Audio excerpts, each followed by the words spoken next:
Muito boa noite a todos. Muito obrigado por me virem aqui aturar outra vez. Eu diria que eu sou o vosso obsessor de serviço hoje. Hoje o tema que nós vamos tratar é este: obras póstumas. Este tema é o título de uma obra também atribuída a Kardec, que foi publicada 21 anos depois da morte dele. Por isso lhe chamaram obras póstumas. É um pouco o testamento doutrinário de Kardec. Ele já tinha morrido, deixou umas coisas, uns apontamentos, uma série de coisas à sua viúva, e aquilo foi... Isto é publicado depois da sua viúva morrer. A sua viúva morreu, Amélie Boudet, morreu em 1883, e os sucessores, depois em 1890, publicam estas notas pessoais que Kardec tinha. É muito importante nós lermos este livro, estas obras póstumas, se queremos realmente perceber a ambiência em que vivia Kardec, como é que ele escreveu a codificação fundamental, as 5 obras que se consideram a codificação fundamental, as grandes dúvidas que ele tinha. Claro que aquilo que ali vem, muitas daquelas coisas, umas vêm refletidas quer na codificação fundamental, quer na revista espírita, que muita gente não lê, mas é muito importante, vem na revista espírita também. E há outras que não vêm em nenhuma. Essas que não vêm em nenhuma foi aquelas que Kardec considerou que não deveria incluir a codificação. Naturalmente, nós também nos abordamos com várias hipóteses e escolhemos, olha, esta não, esta sim, esta não. Vale a pena ler, no mínimo, para complemento. Ora bem, esta obra, realmente... Well, happy birthday to you.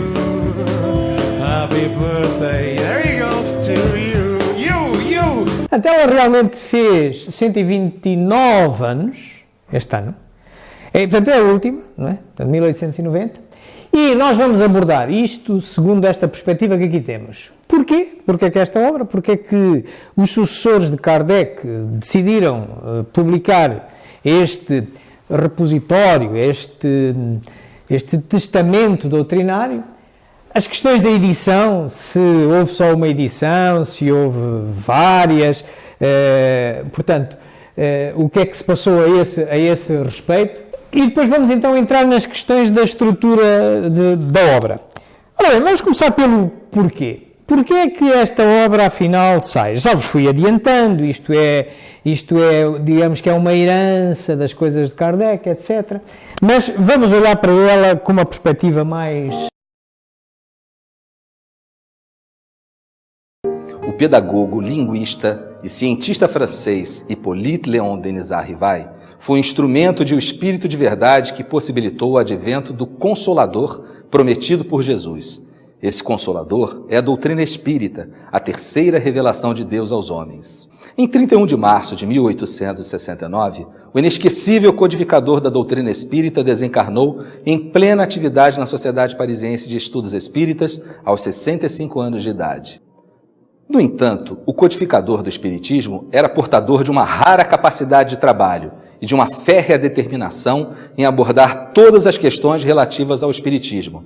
Por essa razão, suas corajosas investigações, pesquisas, dissertações, publicações sempre estiveram em estágio muito avançado de preparação e seus livros elaborados bem antes da sua publicação. Com um esforço muito grande, sua viúva e seus amigos publicaram o livro Obras Póstumas, apresentando vários estudos desse apóstolo de espírito de verdade que nunca haviam aparecido em lugar algum. Esse livro representa o testamento doutrinário de Allan Kardec e nele se pode conhecer o drama de um homem que, tendo estado muito à frente de seu tempo, teve que enfrentar pelejas muito ásperas, resistências quase intransponíveis, opositores ferozes e também a incompreensão e a deslealdade de pessoas muito próximas e íntimas que desejavam colocar-se acima da doutrina espírita. A palavra-chave é esta, é o testamento doutrinário de Kardec. E vale a pena por isso, vale a pena lê-lo por isso, para se complementar tudo o resto, para se perceber tudo o resto. Por exemplo, olhando para esta obra, nós percebemos bem porque é que as questões da Gênese são tão falaciosas. Realmente eu continuo a manter que a 5ª edição da Gênese é de Kardec. É alterada, sempre foi. Mas se a gente depois for ver aqui uma série de mensagens que a questão mostra claramente que ele estava a trabalhar numa nova edição da Gênesis ao tempo da sua morte. Portanto, somando tudo a uma série de outras justificações, nomeadamente que para haver uma adulteração, para que as alterações fossem publicadas como alterações em nome de Kardec, contra a sua vontade, porque já estava morto, significava que a sua viúva, Amélie Boudet, tinha sido cúmplice criminosa. E não era só ela, era também o representante do Estado francês na Biblioteca Nacional, que compulsava como verdadeira aquela obra que era póstuma, o homem já tinha morrido. Não é? Só para dar dois exemplos muito fortes. Portanto, mas isso vê-se tudo aqui nesta obra, porque há uma série de mensagenzinhas que lá estão, ao final, e que mostram isto. Portanto, e convém a gente, quando a gente quer meter-se a tentar alinhavar outras linhas que não aquelas que foram publicadas oficialmente por Kardec, convém a gente calçar-se, porque senão podemos estar a levantar falsos testemunhos, como é, na minha opinião, o caso de toda essa celeuma da quinta edição versus a quarta. Mas nada melhor do que as pessoas lerem as duas. Pronto, ok. E tirarem essas conclusões por si.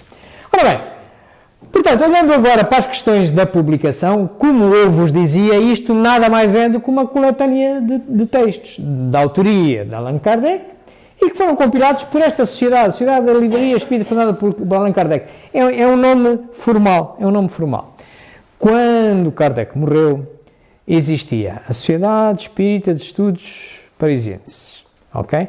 A sociedade que ele tinha fundado em 58. Depois existia uma livraria espírita que ele ia mudar para outra rua no mês em que ele morreu. Portanto, no dia 1 de abril, ele morreu a 31 de março, no dia 1 de abril já era para mudar para lá. Portanto, e depois, a partir da morte dele, foi criada uma sociedade anónima da Caixa Geral de Espiritismo, e mais a livraria, mas continuou a Sociedade Espírita dos Estudos Parisienses, só dedicados à investigação, e ficou essa sociedade anónima a gerir as questões das obras, etc., por aí adiante. E tinha uma livraria. E essa sociedade anónima da Caixa Geral de Espiritismo vai assumindo vários nomes, até que, quando esta obra é publicada, em 1890, tem este nome, Sociedade da Livraria Espírita fundada por Kardec, que tem, por baixo, uma livraria. A gente já vai ver estes detalhes maiores. Isto é só para dizer que estamos a falar 21 anos após a morte de Kardec, ok? Estamos a falar num tempo posterior. Muito bem. Claro que isto é publicado com os contributos da sua viúva, que foi ela quem ficou com toda a herança de Kardec, portanto, os apontamentos, etc. Portanto, Amélie Boudet, que tinha morrido em 1883, quando esta obra é publicada em 1890.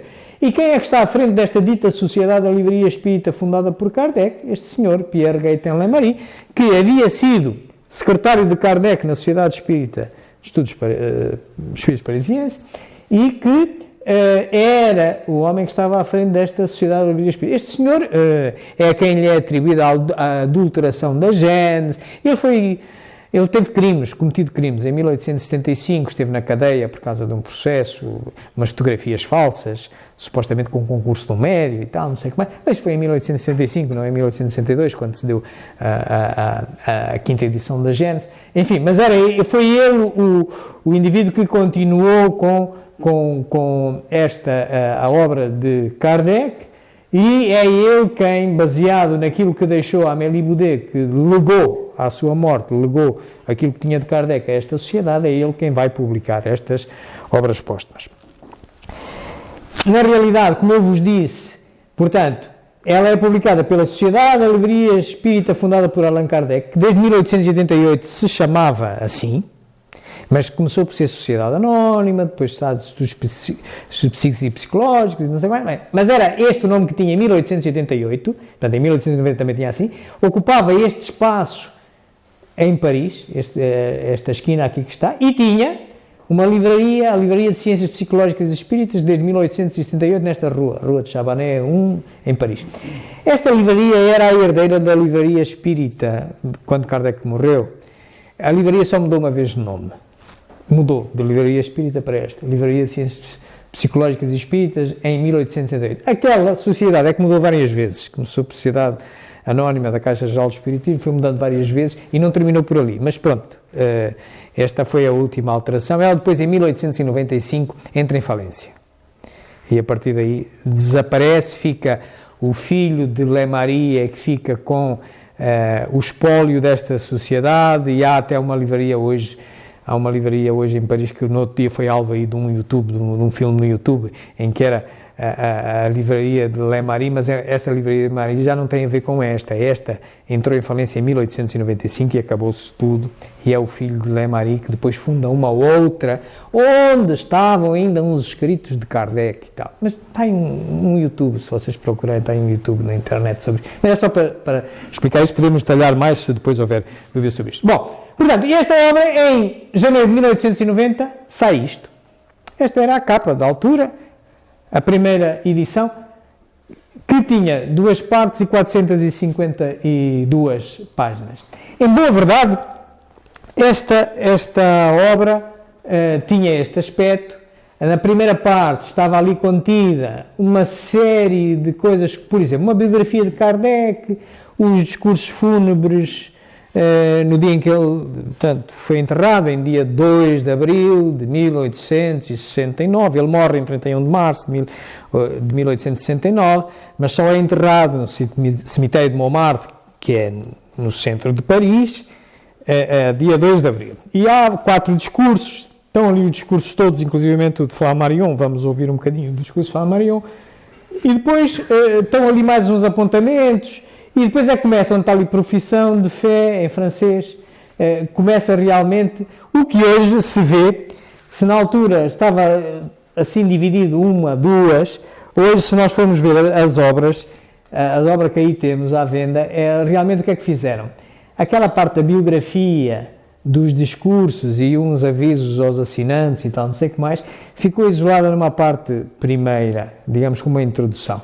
E depois da profissão de fé para diante é que ficou a primeira e segunda parte. Portanto, a atual, digamos que tem 3 partes, mas não há aqui nenhuma edição nova. Só há uma edição, há reimpressões com arranjo. Mudou-se aquilo, para se pôr mais claro, ficou como se fosse uma introdução, aquela parte da biografia, dos discursos e uns avisos diversos, e depois é que começa a parte doutrinária, com a primeira parte e a segunda parte. Portanto, atualmente é esta a disposição que a gente tem, cá está ela, portanto, aquilo que estava tudo junto, aquele que temos ali, o I e o 1, que estava na primeira edição, em 1890, estava tudo junto, foi apenas separado, está ali assim separado, uma nota de esclarecimento, uma biografia de Kardec, os discursos proferidos no funeral de Allan Kardec e um aviso aos assinantes, e depois começa a primeira parte, começa a profissão de fé raciocinada e por aqui adiante, e depois está a segunda parte. Portanto, foi ali uma divisãozinha, mas só apenas para tornar mais claro para quem hoje lê a obra. Não há nenhuma alteração, não foi feita nenhuma alteração, nem faria sentido. Kardec tinha morto há 21 anos, aquilo que ele tinha, e ninguém ia alterar, não é? Portanto, se não fosse ele a fazer. Tudo isto nós podemos comprovar também pela Revista Espírita, porque muito do que encontramos nas obras póstumas também está na Revista Espírita. E outras não estão. Há coisas que não estão e convém a gente também para perceber, para complementar e ler. Também encontramos nas várias biografias de Allan Kardec, por exemplo, naquela ali, do Henri Sauce, este livrinho de muita luz da Berthe Fropo, que foi vice-presidente da União Francesa Espírita, que sucedeu àquela sociedade espírita que editou esta obra. Portanto, houve ali uma dissensão. E este último livro da senhora Simone Privato, o legado de Allan Kardec, que reconstitui muito do que se passou após a morte de Kardec. Neste livro é defendida radicalmente a tese da adulteração, mas que não tem substrato. Mas é um bom repositório histórico, vale a pena ler, porque a realidade é uma coisa e as verdades cada um tem a sua. Portanto, a gente convém escutá-las todas e tirar para as nossas conclusões. E eu, embora não concorde com a tese da adulteração, a senhora parte para a tese da adulteração, mas sem comprovar, no entanto, ela tem lá muita coisa que nos faz perceber melhor tudo o que se passou, em particular após a morte de Kardec, que é quando esta obra surge. Portanto, entrando agora na parte da estrutura, nós vamos abordá-la tal como as obras nos aparecem hoje. Aquela que comprámos aqui na livraria tem isto, está ali numa parte inicial, chamamos de uma introdução. Tem ali a biografia dele e os discursos. Depois então tem uma parte de doutrina, elementos doutrinários, que ali vêm, uns que estão reproduzidos ou na codificação fundamental ou na Revista Espírita, e outros não.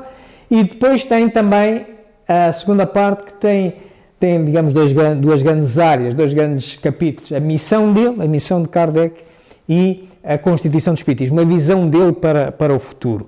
Esta visão vem também na Revista Espírita, mas de qualquer maneira está aqui refletida e a gente vai revisitá-la. Vamos começar pela biografia e os discursos fúnebres, que é aquela parte inicial. A biografia de Kardec é uma biografia interessante, já a vimos aqui várias vezes, mas vamos só recapitulá-la num instante, em forma de vídeo, que é mais fácil. Hippolyte Léon Denisard Rival, que mais tarde viria a adotar o pseudônimo de Allan Kardec, nasceu na cidade de Lyon, na França, no dia 3 de outubro de 1804. Com a idade de 10 anos, seus pais o enviaram para estudar em Yverdon, na Suíça, onde se localizavam um dos institutos de ensino mais famosos e respeitados em toda a Europa. Fundado pelo educador suíço Johann Pestalozzi, o instituto era uma espécie de escola modelo, admirada pela aristocracia, altas personalidades políticas, científicas, literárias e filantrópicas. Depois de haver concluído seus estudos em Yverdon, Rival tornou-se conceituado mestre, não só em letras como em ciências. Distinguindo-se também como notável pedagogo, publicou diversos livros didáticos e contribuiu com planos e métodos para a reforma do ensino francês. Esta longa experiência pedagógica habilitou o professor Rival para outra tarefa, a codificação do espiritismo. Aos 65 anos incompletos, vitimado por um aneurisma, Allan Kardec faleceu em sua casa enquanto trabalhava. Esta última imagem que vimos parece uma anta, um monumento megalítico, é o que existe no atual cemitério onde ele está, que é em Père-Lachaise. Père-Lachaise, que é nos arredores de Paris, tem um metro que serve mesmo, tem uma estação de metro que serve. Mas ele não é aí que é enterrado. Não é? O discurso que nós vamos ouvir, feito no dia 2 de abril de 1869, é num outro cemitério mesmo dentro de Paris, que é Montmartre. Ele é só transladado um ano depois, em 1870, para este cemitério, onde estão muitas figuras gradas aí da arte e da política, etc. Portanto, é transladado para este cemitério, onde tem este monumento fúnebre, que tem a ver um bocadinho, parece um dolmen, tem a ver a história dele do druida, de ser druida e tal, tem a ver com isso. Bom, olhando para o discurso fúnebre... Senhores, deixemos apenas que das nossas mentes desçam sobre a face impassível do homem ora estendido diante de nós, testemunhos de afeição e sentimentos de pesar que lhe permaneçam ao derredor em seu túmulo, qual embalsamamento do coração. A morte o surpreendeu no momento em que, com a sua infatigável atividade, trabalhava noutra sobre as relações entre o magnetismo e o espiritismo. Pela Revista Espírita e pela Sociedade de Paris, cujo presidente ele era, se constituíra de certo modo o centro a que tudo ia ter, o traço de união de todos os experimentadores. Suscitou rivalidades, fez escola de feição um pouco pessoal, havendo ainda alguns dissídios entre os espiritualistas e os espíritas. Doravante, senhores, devemos unir-nos, todos, por uma solidariedade fraterna, pelo desejo geral e impessoal do verdadeiro e do bem. Ele, porém, era o que eu denominarei simplesmente o bom senso encarnado. Aplicava sem cessar à sua obra as indicações íntimas do senso comum. Esse estudo, que foi lento e difícil, tem que entrar agora num período científico. Esse método tem de tomar os fenômenos de ordem misteriosa a que assistimos para os dissecar, medir e definir. O Espiritismo não é uma religião, mas uma ciência, da qual apenas conhecemos o ABC. A imortalidade é a luz da vida, até a vista, meu caro Allan Kardec. Isto é um extrato de um dos 4 4 discursos fúnebres que vocês podem encontrar nas obras póstumas. Feito por Camille Flammarion, que era um astrónomo e também ele era médium. Também trabalhava na Sociedade de Estudos Espíritas Parisiense com Kardec. E ele traz um bocadinho o resumo da perspectiva de Kardec sobre o Espiritismo e o que é que ele deixava, alertando, isto não é nenhuma religião, isto é uma ciência, e há que comprovar, e há que andar para diante com isto, e era o bom senso encarnado. Kardec foi sempre uma pessoa muito racional, não embarcava na primeira que lhe dissessem, tinha que comprovar, etc. Portanto, é este um dos discursos. Vale a pena depois lerem os outros que lá estão, são mais ou menos no mesmo tom, era só apenas um aperitivo, digamos, para verem o que é que está nessa parte inicial. Portanto, há uma biografia, então este discurso, depois está lá um avisozito, pouca importância tem, é um aviso para as pessoas que naquela altura compravam as publicações àquela sociedade da livraria das obras de Allan Kardec. Entramos na primeira parte, e a primeira parte, portanto, de facto, tem alguns aspectos doutrinários. Tem mais capítulos do que estes que estão aqui, mas eu trago aqui aqueles que me pareceram mais importantes. Portanto, as questões da razão e da fé, têm ali muitos contributos que a gente depois encontra também no Evangelho segundo o Espiritismo, etc. Manifestações dos Espíritos, o que é que isso consta, como é que a gente deve encarar isso, há contributos que foram aproveitados para o livro dos Médiuns. As questões do Cristo, a natureza do Cristo, que aparecem quer no Evangelho, quer na Gênese, é um dos problemas da suposta alteração ou adulteração, é a natureza do Cristo, o corpo fluido de Cristo. E aqui vem outra vez, espelhado, passado 21 anos, e continua a dizer exatamente aquilo que Kardec sempre pensou. Portanto, seria uma tonteria pensar que Cristo havia ter tido um corpo fluídico não carnal. Esse era um engano completo. É um engano completo. Mas pronto. Questões da arte. Hoje em dia fala-se muito da arte espírita também, etc. Não sei, mas o que é a arte? Como é que deve ser encarada? As alternativas para o homem. Estão lá 5 alternativas. No tempo de Kardec ele levantou alternativas filosóficas para o progresso do homem. E ele dá um enfoque muito especial, e nós iremos vê-lo, sobre a alternativa espírita. E depois mais alguns problemas e questões que nós vamos ver a seu tempo. Vamos começar aqui. Só é inabalável a fé que pode enfrentar a razão face a face, em todas as épocas da humanidade. É a esse resultado que o Espiritismo conduz, triunfando assim da incredulidade todas as vezes em que não encontra a oposição sistemática e interessada.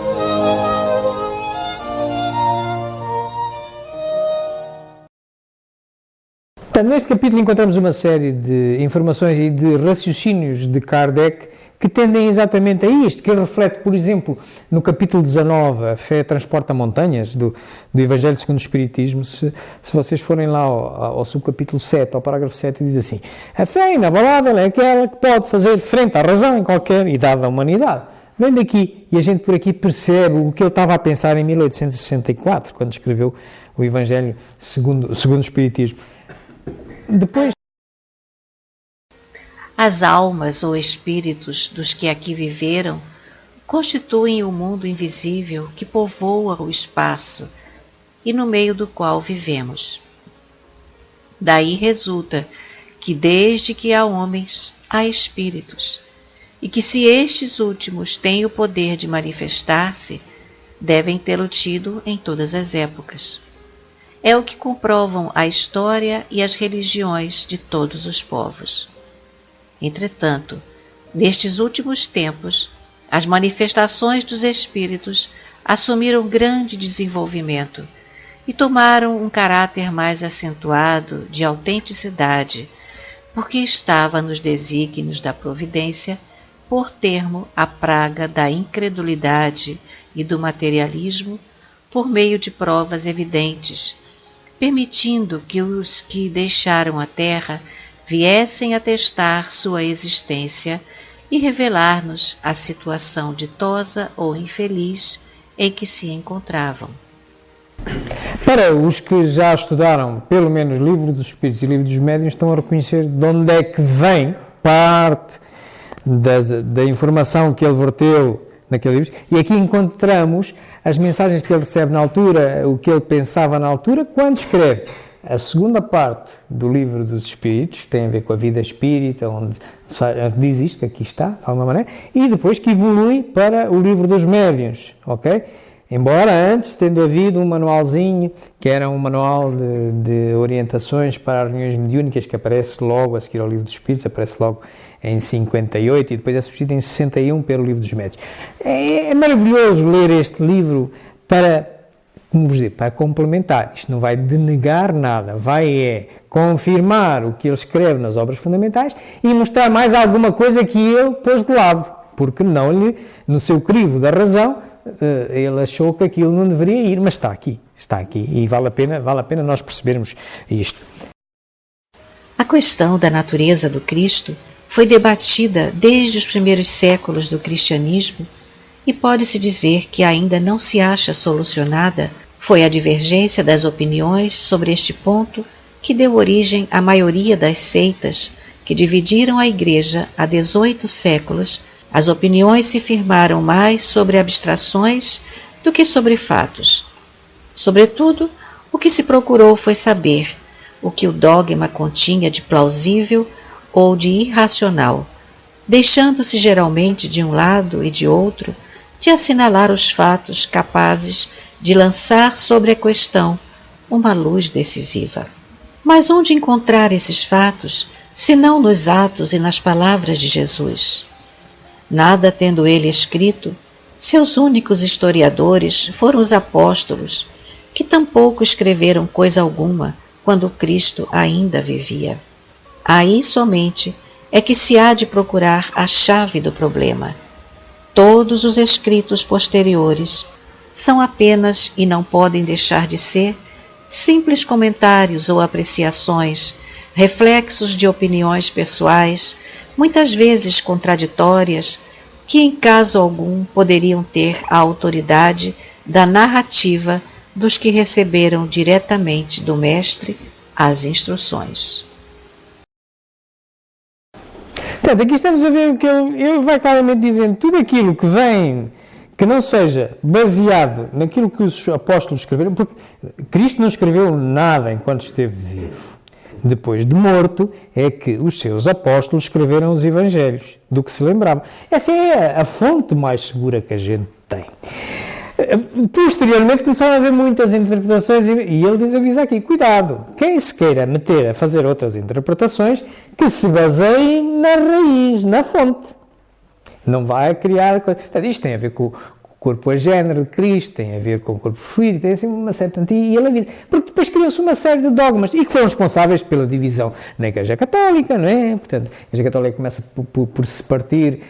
logo 2 séculos depois começa-se logo por partir na Igreja Ortodoxa e na Católica Romana, depois a Católica Romana separa-se de uma série e muito baseado muitas vezes nas questões dogmáticas de Cristo, as questões da Trindade, muitas coisas, e de tal maneira que ainda hoje sobram. Por exemplo, dou-vos exemplo de uma pequena oração. Nós já se calhar falamos nisto, mas uma pequena oração que ainda hoje se pratica na Igreja Católica. Ave Maria. Ave Maria, cheia de graça, o Senhor é convosco, bendita sois vós entre as mulheres, bendito é o fruto do vosso ventre, Jesus. Santa Maria, Mãe de Deus? Não pode ser. Não pode ser. Deus não pode ter tido mãe. Porque então Deus seria a mãe dele, e não ele. Estão a ver? Mas é dito isto todos os dias. E o que é isto? É uma coisa e uma cantilena que foi repetida. Portanto, e isto... O Espiritismo, isto não aceita, portanto, tem que se raciocinar, estão a ver? Se fosse Mãe de Jesus, está bem, eu gosto muito desta oração e digo Mãe de Jesus quando eu a cito. Mas pronto, estão a ver, portanto, há coisas que, portanto, e é esta chamada de atenção que nos traz isso. Depois ele fala da parte... A beleza do ponto de vista puramente humano é uma questão muito discutível e muito discutida. Belo, realmente belo, só é o que o é sempre e para todos. E essa beleza eterna, infinita, é a manifestação divina em seus aspectos incessantemente variados. É Deus em suas obras e nas suas leis. Eis aí a única beleza absoluta. É a harmonia das harmonias e tem direito ao título de absoluta, porque nada de mais belo se pode conceber. Quanto ao que se convencionou chamar belo, e que é verdadeiramente digno desse título, não deve ser considerado senão como coisa essencialmente relativa, porquanto sempre se pode conceber alguma coisa mais bela, mais perfeita. Somente uma beleza existe e uma única perfeição: Deus. Fora dele, tudo que adornarmos com esses atributos não passa de pálido reflexo do belo único, de um aspecto harmonioso das 1001 harmonias da criação. Portanto, isto chama-nos a atenção. Nós, nos nossos dias, muitas vezes vemos organizadores de eventos espíritas dizer arte espírita, isto, mas calma, é arte, é relativa, como nos diz aqui. A arte é relativa, o belo, essencialmente belo, o único belo, Deus, ponto. Todas as outras expressões são expressões relativas. Não vale a pena estarmos a adorar a pílula. Sim, a arte é bonita, atrai-nos e é um veículo para nós também progredirmos. Mas é relativo. Dou um exemplo em jeito de anedota. Um indivíduo do Médio Oriente, um radical muçulmano, um dia vai apanhar um táxi a Londres. Vai a Londres e tal, e apanha um táxi. E o taxista estava com a música dos dias de hoje, com rock and roll e tal, mas suave, mas estava com uma musiquinha e tal. E ele entra no táxi e com um bocado de poucos amigos, desliga essa rádio. Na minha região, essa música é imprópria, isso não é música que se apresenta e tal, não sei o que mais. E o taxista, muito, ok, simpático, desligou o rádio, saiu do carro, foi-lhe abrir a porta e disse, faça favor de sair. Mas porquê? Não sei. Olha, é que também no tempo da sua religião não havia táxis, portanto aguarda aí porque vem um camelo buscá-lo. Pronto, portanto, tudo isto é relativo, ok? Portanto, quando a gente se põe aqui que a nossa arte é que é especial e a arte desta, tudo é relativo. Arte, belo, Deus, e estamos longe de o entender. Ora bem. Doutrina espírita. O princípio inteligente é independente da matéria. A alma individual pré-existe e sobrevive ao corpo. O ponto de partida ou de origem é o mesmo para todas as almas, sem exceção. As almas ou espíritos progridem mais ou menos rapidamente, mediante o uso do livre-arbítrio, pelo trabalho e pela boa vontade. A vida espiritual é a vida normal, a vida corpórea é uma fase temporária da vida do espírito. O espírito progride no estado corporal e no estado espiritual. O estado corpóreo é necessário ao espírito, até que haja galgado um certo grau de perfeição. E de cada vez encarna com o progresso que haja realizado em suas existências precedentes e na vida espiritual. Quando, num mundo, alcança tudo o que aí pode obter, deixa-o para ir a outros mundos, intelectual e moralmente mais adiantados, até à perfeição do que é suscetível a criatura. A punição que sofrem é consequência do seu endurecimento no mal, de sorte que, com o perseverarem no mal, eles se punem a si mesmos, mas a porta do arrependimento nunca se lhes fecha e eles podem, desde que o queiram, volver ao caminho do bem e efetuar, com o tempo, todos os progressos. Portanto, isto eu apenas vos trago aqui a alternativa espírita, filosófica espírita. Vêm lá as outras todas, se quiserem ler, vão ler estas todas. Aliás, ela, a espírita, baseia-se na deísta. Tem um Deus único, ok? Só que tem, por exemplo, a filosofia ou a teologia cristã católica também tem um Deus único. Só, por exemplo, crê na ressurreição, que a gente depois de morrer vai dormir no seu descanso eterno e tal. Depois, não é essa parte. Que crê nas culpas, e nós, a espírita não, nós semeamos, nós colhemos o que semeamos, o céu e o inferno é agora e aqui. Portanto, vale a pena lerem para comparar. E ele põe-nas aqui todas e vale a pena ler, pelo menos para nós percebermos e vermos que há traços, passados quase 200 anos, a gente ainda hoje encontra muitos traços noutras correntes filosóficas espiritualistas. Por fim, há um capítulo dedicado a vários problemas, tem desde a morte espiritual, a vida futura, aspirações coletivas, por exemplo, os tsunamis, porque é que acontece e tal, morrem montes de gente, o egoísmo, o orgulho, a liberdade. E há aqui uma que eu gosto imenso, em particular, que tem a ver com os detratores do espiritismo. É imprescritível o direito de exame e de crítica, e o espiritismo não alimenta a pretensão de subtrair-se ao exame e à crítica, como não tem a de satisfazer a toda a gente. Cada um é, pois, livre de o aprovar ou rejeitar. Mas para isso, necessário se faz discuti-lo com conhecimento de causa. Ora, a crítica tem por demais provado que ele ignora os mais elementares princípios, fazendo-o dizer precisamente o contrário do que ele diz, atribuindo-lhe o que ele desaprova, confundindo-o com as imitações grosseiras e burlescas do charlatanismo, enfim, apresentando como regra de todos as excentricidades de alguns indivíduos. Também por demais a malignidade ha querido torná-lo responsável por atos repreensíveis ou ridículos, nos quais o seu nome foi envolvido incidentemente e disso se aproveita como arma contra ele. Infelizmente, ainda hoje isto continua a acontecer. Mas pronto, é isto mesmo que o Espiritismo, a convocatória é que nós raciocinemos e só vamos crer naquilo que passa o crivo da nossa razão. E se for preciso desperdiçar 10 verdades, é melhor isso do que crer numa só mentira. Portanto, e nós devemos seguir esta forma filosófica, racional e científica que Kardec seguiu. Baseado neste capítulo, ele escreve uma obra muito interessante, que eu vos recomendo também ler, que é O que é o Espiritismo, que é escrita em 1859, em julho de 1859, depois de ele escrever o Livro dos Espíritos, a primeira edição, que só tinha 501 perguntas. Ele depois, em 1858, começa a publicar a Revista Espírita, publica depois nesse ano também o tal manualzinho sobre as reuniões mediúnicas, que é substituído pelo Livro dos Médiuns em 1861, e em 1859 ele escreve um livrinho que pouca gente lê, mas devem lê-lo, que é O que é o Espiritismo, que ele recomenda, no próprio Livro dos Médiuns, ele recomenda que seja esse livro o de começo, para quem quer entender o Espiritismo, comece por o que é o Espiritismo, então depois vá para o Livro dos Espíritos, a Revista Espírita e o Livro dos Médiuns. E cita lá a Revista Espírita, por exemplo, que está muito ignorada por nós. Nós ficamos só com as obras fundamentais, não vamos à Revista Espírita. Mas na Revista Espírita está lá muita coisa. Estão lá muitas coisas que nos fazem compreender as aparentes discrepâncias que nós vemos também nas obras dita fundamental.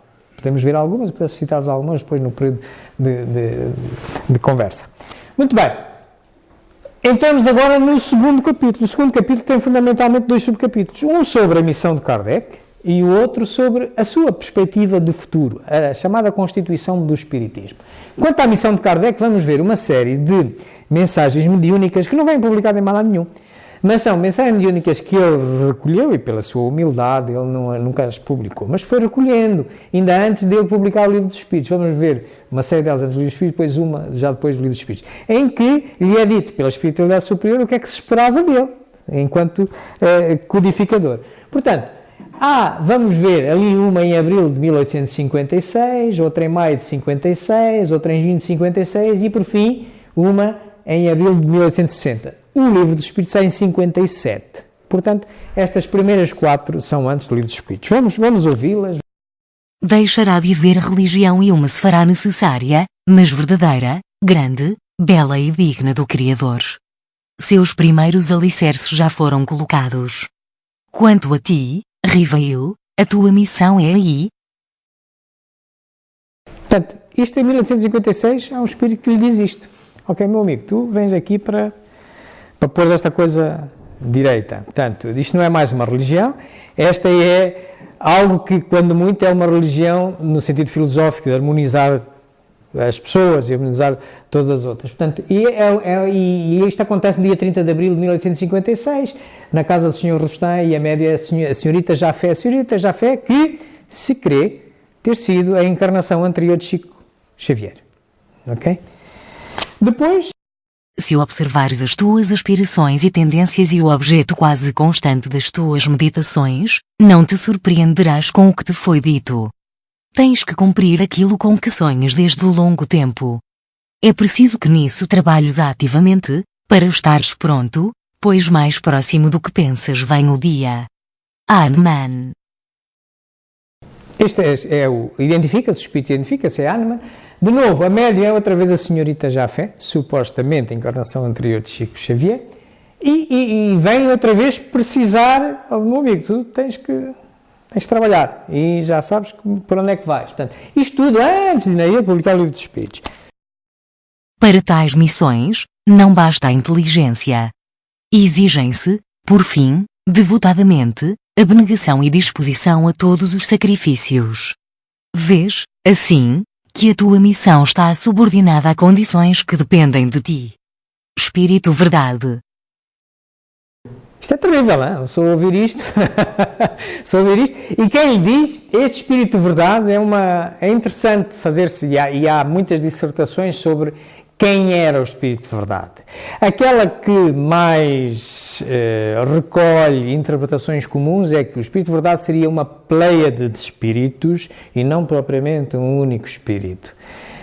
E que ele é citado como sendo o espírito ou uma pleiade de espíritos participantes na elaboração, por exemplo, do livro dos Espíritos. A gente vê logo na introdução que vem lá o Espírito de Verdade também. Portanto, mas ele avisa logo, pá, isto é um compromisso terrível que ali vinha.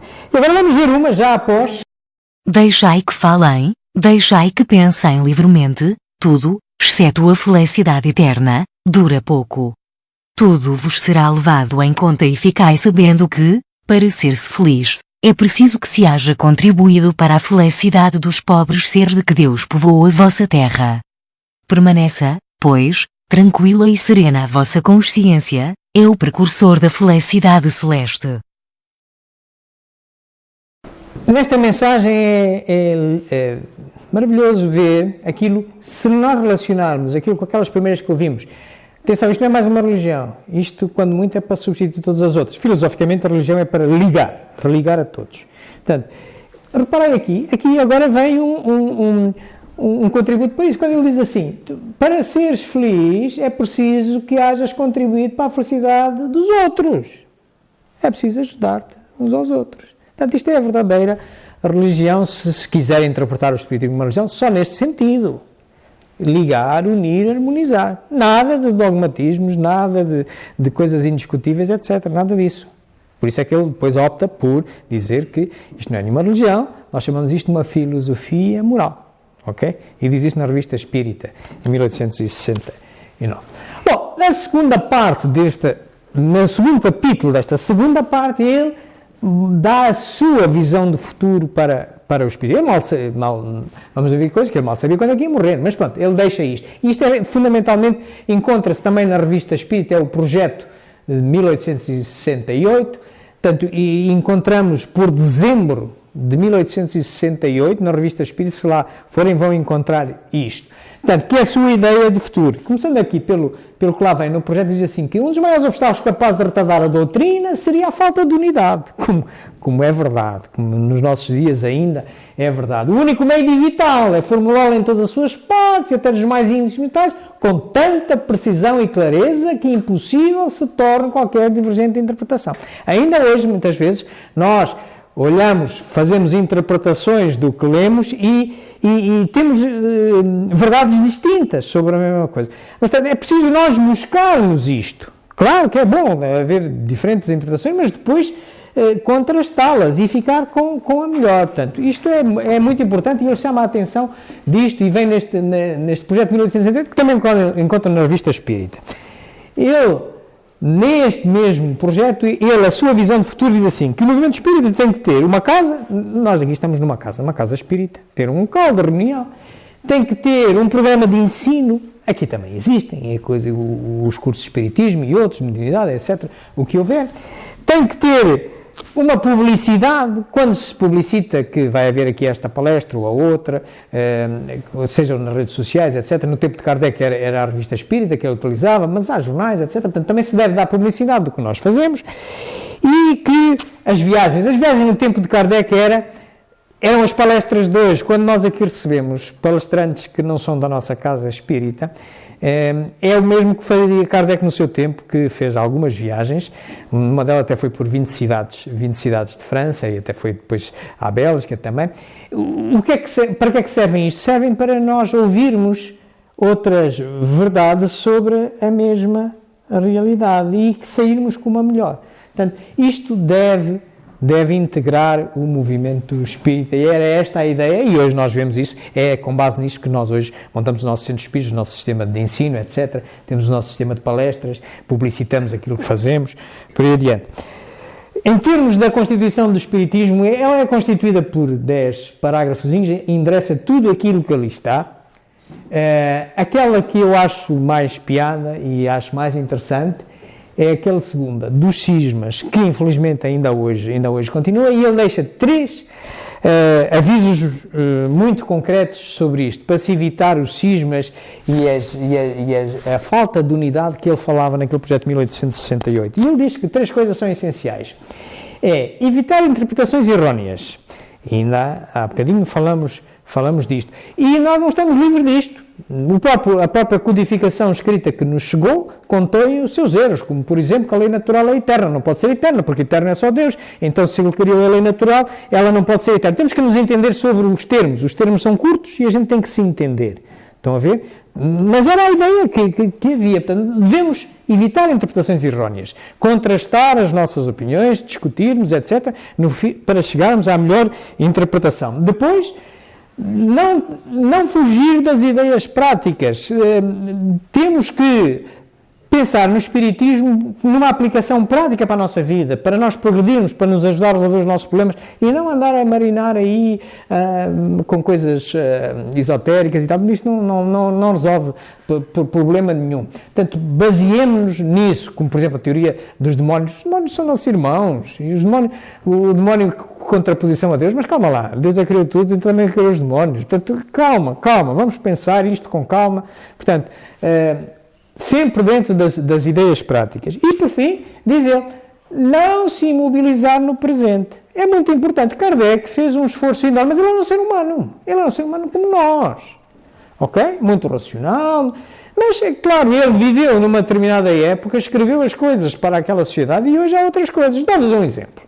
Lei moral da reprodução. Lei moral da reprodução, parte 3ª do Livro dos Espíritos, só fala em 2 tipos de relações, celibato e relações de sexos distintos. E hoje entra-nos muito nas casas espíritas problemas de pessoas que são homossexuais. E então? E a gente vai dizer que, como Kardec não escreveu isso, não vai procurar apoio ao outro lado. Não pode ser. Mas está lá. Na Lei moral da reprodução está lá indicações suficientes para nós atendermos alguém que tenha um tipo desta relação. Porque ela serve 2 coisas. Serve amor e serve dar corpos a outros. É claro que um homossexual está ao mesmo nível, um casal homossexual está ao mesmo nível com um celibatário. Em termos de reprodução, mas Jesus Cristo também era celibatário. Qual é o problema? Divaldo Franco é celibatário. Os papas religiosos da Igreja Católica são celibatários. E depois? Tem a outra parte para cumprir, que é o amor, não é? Então, e se houver amor, qual é o problema? Estão a ver? Mas está lá escrito, que serve estas 2 coisas. E temos muitas vidas, numa só cumprimos uma, noutra vamos cumprir outra. Portanto, é esta a ideia que ele diz e visualiza. E isto hoje, passados 200 anos, a gente verifica isto, não é mesmo? Bom, meus amigos, isto vocês poderem encontrar também ali na Revista Espírita, em dezembro de 1868, como eu vos disse.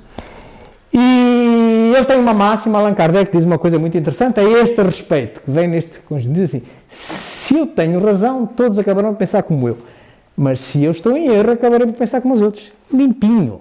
Não há aqui donos da verdade. Não há. Bem-vindos ao Espiritismo. Não há aqui dogmas nenhuns. Bom, eu para terminar, e eu vos chamar a atenção também deste credo espírita, que vale a pena ler, só para a gente perceber, tem estas partes, assim, um preâmbulo, uns princípios fundamentais da doutrina espírita, reconhecidos como verdades inconclusas. Vale a pena ler para se ter uma ideia da estrutura da doutrina espírita, das bases fundamentais. É um resumo também interessante, vale a pena ler para o final, está mesmo ao final das obras póstumas. E como estamos ao final, também chegamos aqui ao nosso final, e o nosso final é este. Eu, para vos trazer esta palestra, consultei estas obrazinhas todas que aqui estão. Lá está ali a Revista Espírita, uma biografia de Allan Kardec, por acaso é do Henri Sauce, o livro da Bert Froppel, Muita Luz, aquele livro da Simone de Privato, que interessa por questões históricas, não pela tese da adulteração que lá está. No meu livrito do Pensamento Sistémico e Espiritismo, eu também endereço este assunto e ele vem mais espelhado aqui neste capítulo 4, Espiritismo como Sistema, mas não se esqueçam de ler o primeiro, que ajuda a nós raciocinarmos desta forma, como também Kardec o fazia. Também poderão encontrar em formato digital, se quiserem, poderem no telemóvel, etc., aqui naquela livraria, bubocoportugal.pt, mas existe ali, como a Lourdes tinha dito há pouco, temos aí na livraria. Eu estou a gravar isto, amanhã ou depois já está ali naquele canal Espiritismo JG, podereis ver às vezes se quiserem. Também me encontram aqui no Facebook, também têm aqui o meu e-mail se quiserem trocar opiniões comigo, e pronto, estaria à vossa disposição. Se houver alguma pergunta sobre isto ou outra coisa qualquer,